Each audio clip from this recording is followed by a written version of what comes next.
নমস্কার, সবনাভিক নিউজ নেটওয়ার্কে স্বাগত। পঞ্চম দফা নির্বাচনে দফায় দফায় উত্তপ্ত হাওড়া লোকসভা কেন্দ্র। এই মুহূর্তে চোখ রাখবো লিলুয়ার দিকে। বেলা বাড়তেই উত্তপ্ত হয়ে উঠল লিলুয়ার বজরংবলী মার্কেট সংলগ্ন এলাকা। ডন বস্কো গভর্নমেন্ট কোয়ার্টারে বোমাবাজির অভিযোগ। বেশ কিছু দুষ্কৃতীদের বিরুদ্ধে আতঙ্কিত এলাকার বাসিন্দারা।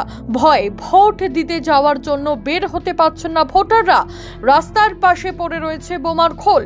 সেই সঙ্গে উঠছে এক রাউন্ড গুলি চলার অভিযোগও। এলাকা জুড়ে উত্তেজনার ছবি ধরা পড়েছে আমাদের ক্যামেরায়। আবাসনের বাসিন্দাদের অভিযোগ, তৃণমূল ও বিজেপি দুই দলের কর্মীরাই তাদের ভোট না দিতে যাওয়ার জন্য হুমকি দিয়েছিল। এদিন সকাল থেকে ভোটারদের আটকাতে প্রকাশ্যে বোমাবাজি করার অভিযোগ উঠল দুষ্কৃতীদের বিরুদ্ধে। রাজু ঝা, সবনাভিক নিউজ, হাওড়া। সমস্ত খবরের আপডেট পেতে লাইক করে সাবস্ক্রাইব করুন সবনাভিক নিউজ। সেই সঙ্গে বেল বাটন প্রেস করতে ভুলবেন না। আপনাদের একটা সাবস্ক্রিপশন আমাদের জন্য অত্যন্ত মূল্যবান। জয় হিন্দ।